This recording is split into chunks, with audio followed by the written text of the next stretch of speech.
Hey everyone, I'm DeoGenZ, and this is my Pokemon Crystal walkthrough. In the last episode, we took down Yucine. He wanted to see Suicune. We saw him, but he didn't. And we kicked his ass, so Suicune definitely would not accept him as a trainer later on.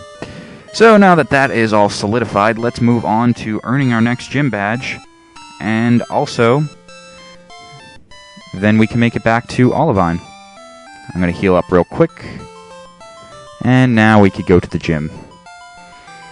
Can't be going in with a weakened team because of that freaking non-Pokemon Pokeball. Oh, I tell you, when the Pokemon Company was thinking about Electrode and Voltorb, they must have been missing some kind of slots or something. Like, they needed just 3 more Pokemon. And maybe that third evolution of Electrode, which was like a negative version of Electrode, was cut. That's how I always imagine it going. Oh well. Now that we don't have to worry about that, we can focus on the fighting type gym of Cianwood City, whose leader Chuck is sitting right at the top. I was saying that in the last episode. It's nice, we don't actually have to do anything to get him into his gym. And I believe this is the first time too.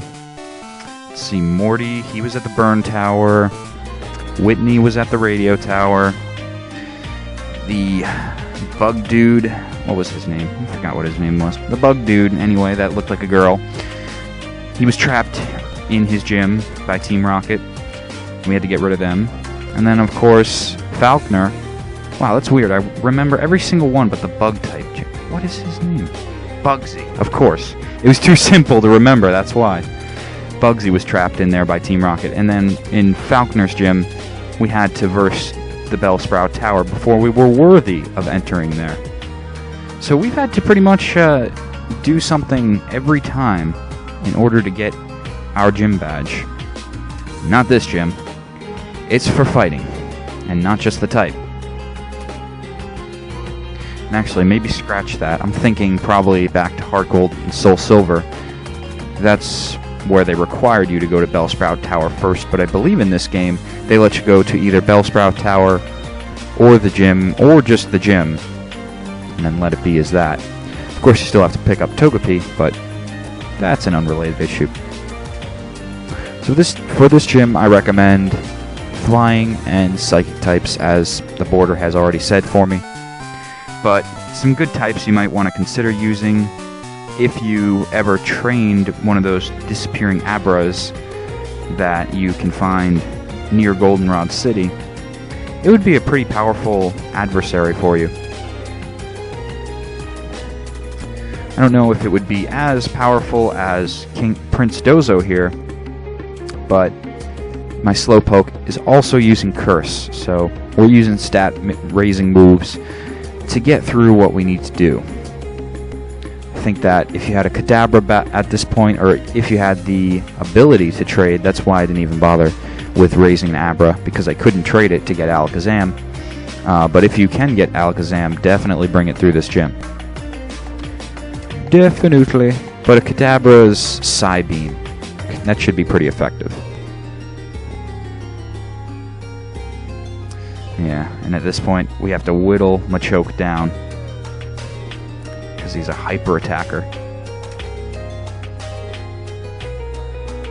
Come on, Cyndaquil, burn him! Oh man, Rock Slides, that's... wow. I thought I'd definitely get a one-hit KO from that. Or be one-hit KO'd. Quick attack for the win. Oh, I love vengeance moves like that. So, why are we back in Olivine all of a sudden? Well, turns out I forgot to pick up Strength. Haha, yeah, you fool. So don't just remember to bring your Flying and Psychic types with you, but remember to stop off in the Olivine Cafe before making it over to Cianwood. Otherwise, you're going to have to surf all the way back here like I did just to get this HM. Now, we can push these boulders. You see, we wouldn't have been able to go any further. We would have just had 3 fighting type trainers to battle, and then I already fucked up this puzzle, damn it. That's alright. I'm going to have to go re-heal at the Pokemon Center, so I'll make it a jump cut anyway. My raging fists will shatter your Pokemon. I thought it was going to be something more epic like your face. Well, get your shattering fists out of here. This is a Pokemon match. What do you do going up? What are you doing going up 1-to-1 mono-y Pokemono to try and fight them? What do you think you are, Hitmonchan? Obviously, you think you're a crazy monkey. I feel that people's teams often say a lot about their personalities. Of course, this is a very wavering theory, because I don't have many opportunities to ask people, hey, what kind of Pokemon you raising? And then expect an answer out of that. That just doesn't happen, but at least within the NPC's world, you could see their behaviors are modeled somewhat off of the Pokemon team that they have. Crazy fighting guy, crazy fighting Pokemon. What else would he have? And I'm trying to keep Prince Dozo alive as long as possible because, one, he's got the curse. He's got that brilliant curse that I love so much and keeps us fighting fit because it boosts up our defense. But also, this is the prime area for experience training with him. So this is the puzzle. Hit the 2 side rocks up, then hit the middle one off to the side, and we can take on Chuck. So, you've come this far. Let me tell you, I'm tough. My Pokemon will crush stones and shatter bones. Oh shit. Watch this.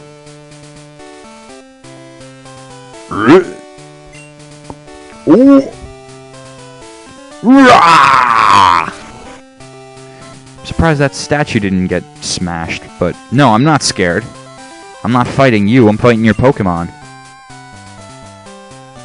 You know, it never was explained how he could throw that rock, but maybe he was showing us that skill, because it wasn't exactly him, it was his Pokemon's power. He used strength under his breath, and then threw that rock. Maybe that's why we were supposed to be intimidated. I don't know. If that's the case, then yeah, I could be scared, but if not, it's just some slightly chubby guy who can chuck rocks.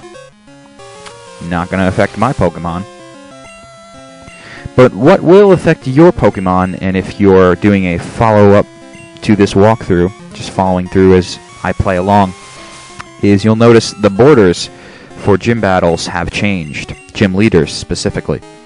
I decided to go ahead and add the moveset along with the level of the Pokemon that the gym leader has, simply because I realized we are getting up into gyms that have repeat Pokemon that often like to have a similar moveset, if not the same one, and just simply putting level 30 whatever Pokemon it is there isn't really going to assist you. You need to prepare your team to what moves your opponent has. That's just a given.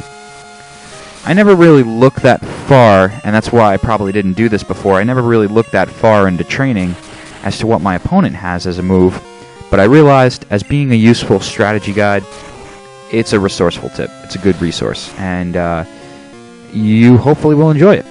Please comment below as to what you think of the new format, and if it's legible. That's also important. I'm looking at this in the preview window. Of course, my preview window is smaller, so that's not really saying anything. But sometimes I make these borders and then put them on, and I'm very shocked at how pixely they are. It's very disappointing, and I don't know how exactly to remedy it, other than getting a new program to make borders, but I'm not going to be doing that until Crystal's done, so no hopes of getting clear borders until after this walkthrough, unfortunately. But the borders that have been out, they have not been too pixely, I hope. Please comment if they are, but these are all things I need to know as to how to improve my content. So something awesome about the fact that he's got a Poliwrath here is the fact that he's weak to electric-type moves and grass-type moves, whereas his fighting-type Primate was only weak to psychic and flying. And Poliwrath's weak to those too, but he's additionally weak to those other types that I mentioned. which makes him one of the easier ones to take out, even though he took out Prince Dozo.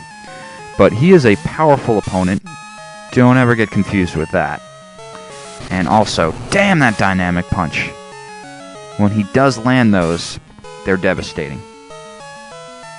And the tactic of his Poliwrath, which is a good reason for you to see his moves, is he likes to hypnotize people and then spam dynamic punch. And within the moves, or within the time frame that it takes for you to wake up, he usually can launch that move. He's having difficulties now. And we're going to make sure he keeps having difficulties. But it's something to be aware of. I think he used actually some sort of substitution method in the remake version of, god damn it. Yeah, there's no way Eevee could take a dynamic punch. But I'm just saying god damn it extra because my friendship rating with him has plummeted now. Oh well. But I think in the remake versions of Johto, they had him use submission and hypnosis, which made him even more of an annoying fighting type to deal with. Okay, great. Well, this is where his water type doubling with fighting does not assist us. Mr. Poof! We've got so little to take out of him. Just one more tackle. Yes. Here I say he's not a hard Pokemon to take out, but he's only not a hard Pokemon to take out, realize, if you have the effective types against him. I don't. I pretty much have my Psychic Pokemon. Chew is a little bit under-evolved, so he was easily taken out by Dynamic Punch. And that's it. No flying types on me, so... Oh well, we at least sloppily won a Storm Badge. And now we can head back to Olivine City after this to win another badge. That's right. Like I said in previous episodes, it's going to be back-to-back badge winning. Here, take this too. TMO1. And this is Focus Punch, correct? No, it's Dynamic Punch. Maybe Focus Punch was TMO1 in another series, but Dynamic Punch has very low accuracy. Very low. Somewhere in the 30s, maybe.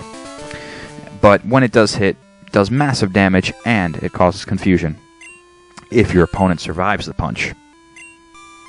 So once you come out and defeat Chuck, you can talk to his wife here, right outside the gym, and she will give you HMO2, which is a lot more, at least in my opinion, useful than Dynamic Punch, both inside and outside of battle.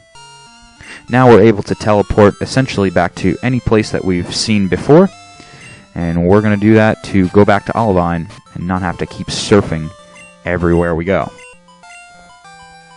But let's see, do I even have... I do not, right. I don't even have one flying Pokemon on me. So I will go to my box, off camera, get a flying Pokemon and teach it to fly, and in the next episode, I'll meet you guys in Olivine to save that Ampharos and get our gym battle from Jasmine.